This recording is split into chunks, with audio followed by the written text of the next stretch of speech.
నమస్తే. నేను మీ కుప్ప పద్మిని. ఇన్నాళ్ళు మీ సపోర్ట్‌ని నాకందిస్తూ, మీ ప్రేమని నాకందిస్తున్న ప్రతి ఒక్కరికి కృతజ్ఞతలు.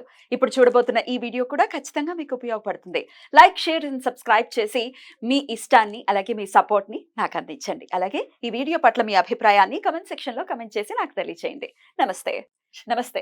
Welcome to our channel. నేను కుప్ప పద్మిని. ప్రస్తుతం మనతో పాటు ప్రముఖ ఆధ్యాత్మికవేత్త, నారీసేన ఫౌండర్, దత్త ఉపాసకురాలు శ్రీమతి లతా దత్త గారు మనతో పాటు ఉన్నారు. మాట్లాడదాం. నమస్తే అక్క. జై గురుదత్తారా. శ్రీ గురుదత్త అక్క. అక్క, కలియుగంలో ఉన్నాం. మానవ నేత్రాలకి ఎట్టి పరిస్థితుల్లో కూడా స్వామి కనిపించేటటువంటి శక్తి, ఈశ్వరుడు కనిపించే ఈశ్వరుడు, దత్తుడు, విష్ణువు ఎవరైనా కానీ ఆ శక్తి కనిపించేటటువంటి ఆ శక్తి మనకి లేదు కదా.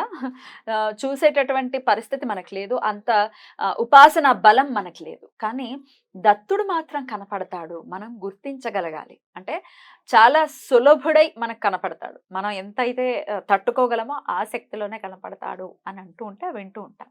మరి ఎలా సాధన చేయాలి? ఎలా గుర్తుపట్టచ్చు? ఎలా మనకి స్ఫురణకు వస్తుంది ఈయన స్వామే, ఈ రూపం స్వామిదే అని ఎలా మనకి స్ఫురణకు వస్తుంది? ఇత్యాది విషయాలు చెప్తారా? చాలా అద్భుతమైన ప్రశ్న ఇది. ప్రతి ఒక్కరు కూడా నాకు స్వామి కనిపిస్తే బాగున్ను, నాకు గురుదేవుడు కనిపిస్తే బాగున్ను, దత్తుడు కనిపిస్తే బాగున్ను అనుకుంటారు. కలియుగంలో మనకి భగవంతుడు ఇచ్చింది ఏంటంటే, భగవంతుడు నేరుగా కనపడ్డు. దత్తాత్రేయ స్వామి ఒక్కటే కోటాన కోటాన సంవత్సరాల నుంచి ఉన్నారు. స్వామి ఒక్కరే మన మధ్యలో తిరుగుతూ ఉన్నారు. త్రిశక్తి స్వరూపులు ఆయన, అంతే కదా. అంతే. త్రిశక్తి స్వరూపులు. ఈశ్వరుడు ప్రత్యేకంగా మనకు వచ్చి దర్శనం ఇవ్వరు, విష్ణుమూర్తి ప్రత్యేకంగా వచ్చి దర్శనం ఇవ్వరు, బ్రహ్మ ప్రత్యేకంగా వచ్చి దర్శనం ఇవ్వరు. గురువు మాత్రము దర్శనమిస్తారు. గురువుని ఎంత నమ్మకంతో నువ్వు పట్టుకుంటే అంత దర్శనం. నమ్మకంతో పట్టుకోవడము అంటే గురువుకి సరెండర్ అవ్వాలి, విశ్వసించాలి, గురువుని నమ్మాలి. ఇదేంటి గురువు చెప్తుంది నేను చేయాలా వద్దా, నేను చేయొచ్చా లేదా, ఆయన నిజమైన గురువా దొంగ గురువా? ఇందాక మనం అధ్యాయంలో కూడా చదివాం కదా. అంటే ఈ మన గురు పరంపర ఎలా చెప్పిందంటే, సనాతన ధర్మంలో నువ్వు గురువు నుంచి జ్ఞానాన్ని నేర్చుకుంటున్నావు, జ్ఞానం నీకు ప్రసాదిస్తున్నాడు.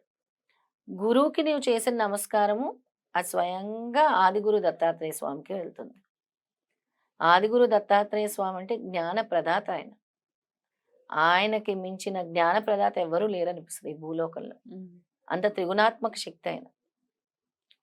ఆయన దత్తం అంటే భక్తుడి కోసం ఆయన దత్తం అయిపోతాడు, ఇంకంతే. ఆ పేరులోనే ఉంది దత్తం. దత్తం అయిపోతాడు అనమాట.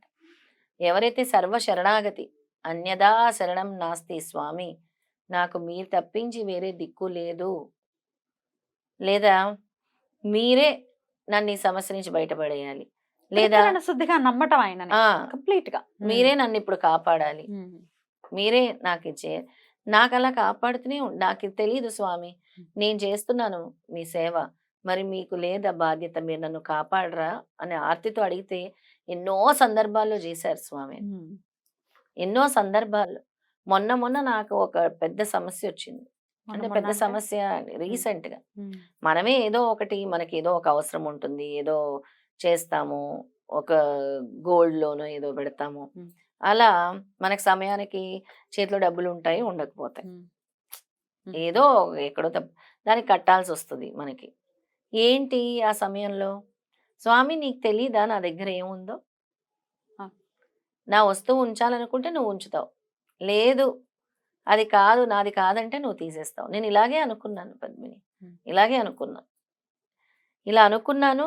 స్వామి దారి చూపించి దాన్నే మళ్ళీ, అంటే ఎవరైనా నమ్ముతారు ఇలాంటి విషయాలు, అవి మనకు అనుభవపూర్వకంగా జరిగితేనే నమ్ముతారు. ఎలాగంటే మళ్ళీ నేను వాళ్ళు నాకు ఫోన్ చేయటం, మళ్ళీ దానికి టాపప్ వస్తుందంటాం, ఇంకొంచెం కడితే అవుతుందంటాం.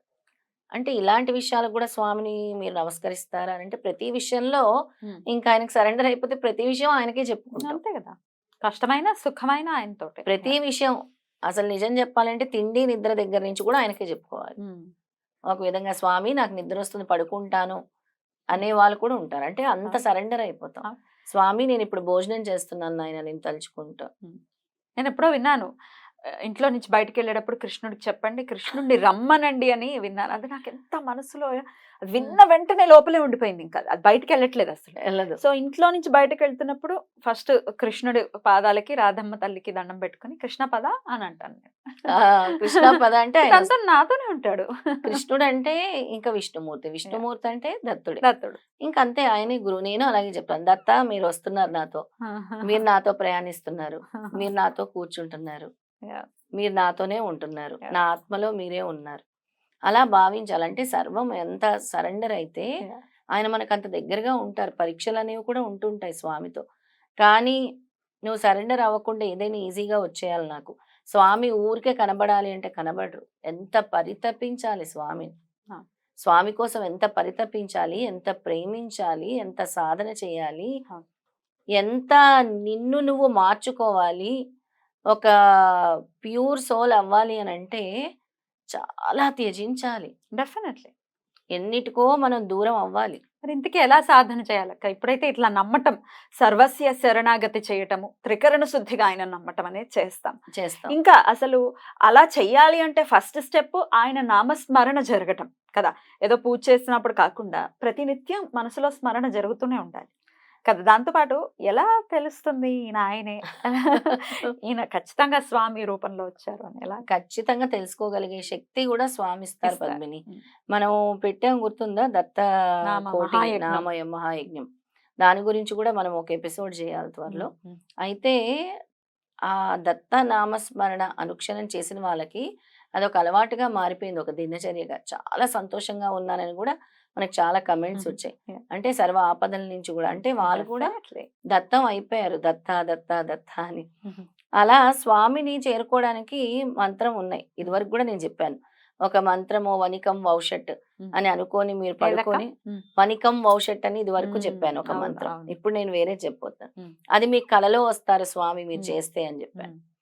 కలలో కాదు పద్మిని, అది ఎక్కడికైనా వెళ్ళి కూర్చొని ఒక ప్రశాంతమైన వాతావరణం, ఒక క్షేత్రం, దత్తక్షేత్రం, ఎక్కడైతే ఆయన శక్తులు, ప్రాణశక్తులు అన్నీ కూడా ఉన్నాయో, అంటే జాగృతం అవుతూ ఉన్నాయి, అక్కడ కూర్చొని సాధన చేస్తే భూత భవిష్యత్తు వర్తమానాలు కూడా ఆయన తెలియజేస్తారు. అంత శక్తి ఉంది దత్తుడిది. ఏంటంటే వెంటనే ఆయన అలా కురిపిస్తారు, అద్భుతం.